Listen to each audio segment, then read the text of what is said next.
So, this story happened about 11 years ago when I was a senior in high school, but it is the single most mind-boggling thing that I have ever experienced. It's also important to note that it happened in mid-December. I am from Iowa, and the winters here get cold at night. Like if you get stuck outside, you will die kind of cold. That, plus the snowfall, makes everything dead silent. You can hear anything and everything inside the house and even immediately outside of it. Well, my best friend and I were hanging out in my family's walkout basement, just having a boring winter night playing video games. We were also the only ones home. The reason it was just us is that my mother went from work straight to a bar to grab a few drinks with coworkers, so my friend and I thought it would be a good idea to break into the family wine and live a little.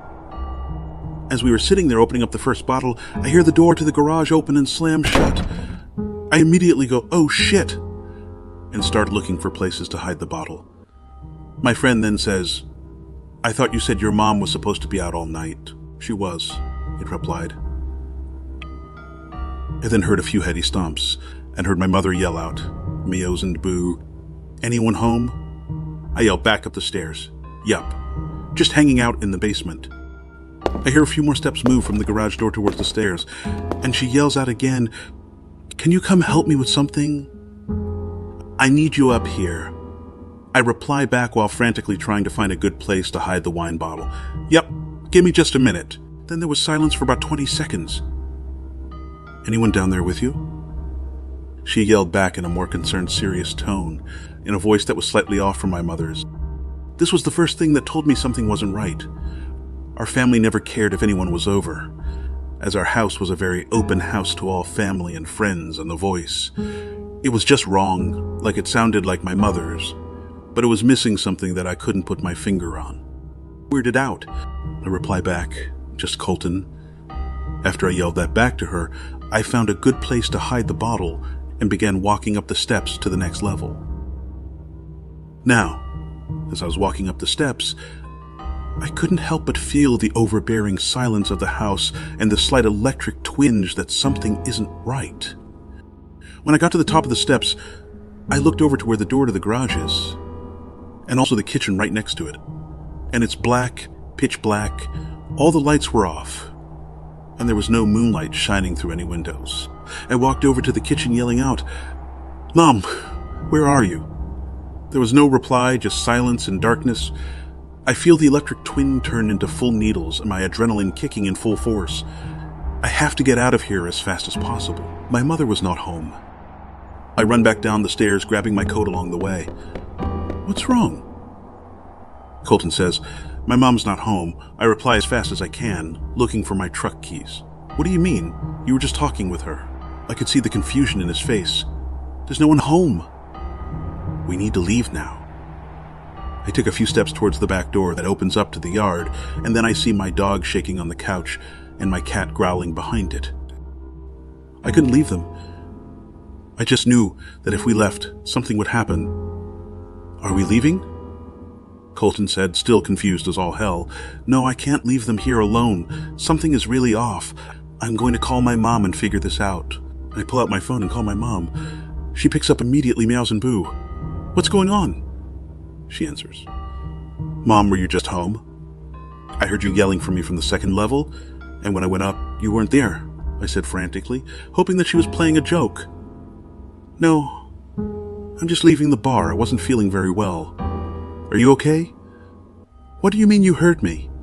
I fill her in on the whole story, and she rushes home. Colton and I stayed in the basement with the animals until she got home, but before she did, you could hear something upstairs, not walking or sitting on things, but a pressure in the air, like a black hole was slowly moving from one room to the next, and the word that I would instinctively describe it as is hungry. When she got home, you could feel the thing leave just as quickly as it came, like an overbearing predatory presence had just flown away. We still have never figured out what the hell was going on, and this is just one story of many unexplainable things that have happened to us. But this is the easiest to write down, and one that I was happy to have a witness. My mother has passed away now, and I've moved away to Arizona, but whenever I go back to Iowa and I see Colton, he still gets creeped out by what had happened. I will never truly know what happened, But I know that whatever it was that had my mother's voice, it was evil and it was hungry.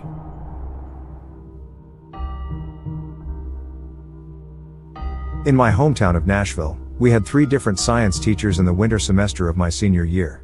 We all loved Mrs. Harper, but she went on maternity leave. Her replacement was a nutcase, a complete psycho.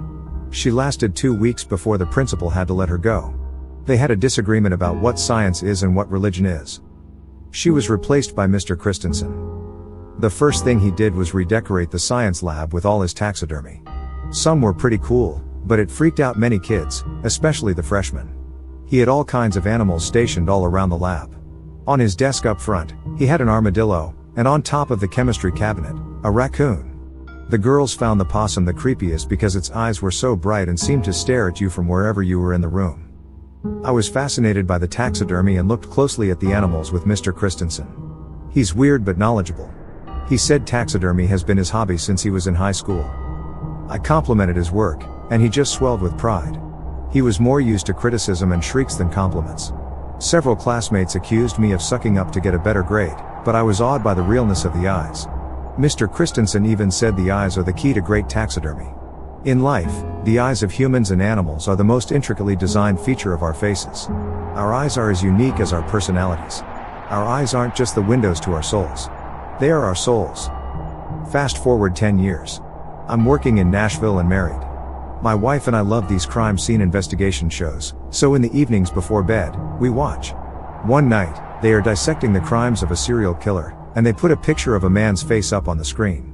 It was my senior year science teacher. I screamed. That's Bill Christensen. He wasn't the victim on the coroner's table. He was the killer. He was our science teacher only for a few months, as Mrs. Harper returned after her maternity leave in the spring. But for 3 months, we had a serial killer as our teacher. It was worse than simply murdering multiple people. He mutilated their bodies. But the scariest thing was that he took trophies from each victim. If you already guessed it was their eyes, you would be correct.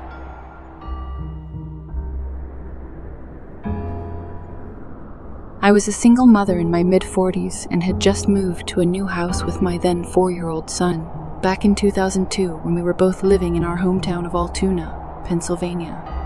We had only been there for a few weeks when one late night, there was a knock on our front door. My son was asleep on the couch, and I was still up unpacking and putting things away. I pulled the curtain aside and looked out to see a petite young woman standing and shivering on our porch.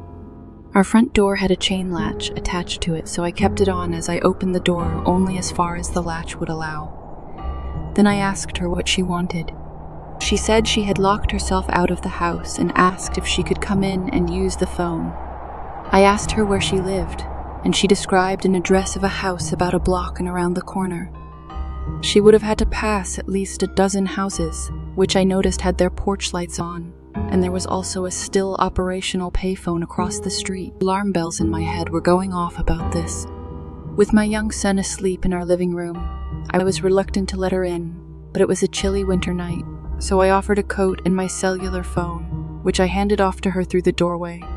She took my coat and my phone, then called someone but walked to the other end of the porch where I couldn't hear her. So, I closed the door after telling her to put the phone in the mailbox when she was done, and to bring my coat back tomorrow. She left the phone but never returned my coat. For several weeks, I got strange phone calls at all hours. People on the end of those calls were demanding to know where I was when I answered or simply hung up. Approximately 2 to 3 months later, I was reading the front page of Altoona's local newspaper, and I found a photo of the young woman who had knocked at our door that night. She and 10 other suspects had been arrested in a major drug bust. I immediately got chills thinking back on that cold winter night, how she showed up in a sleeveless shirt after passing several homes in the neighborhood. I wonder what might have happened to me and my young son if I had ignored my unease and suspicions despite her seemingly helpless appearance.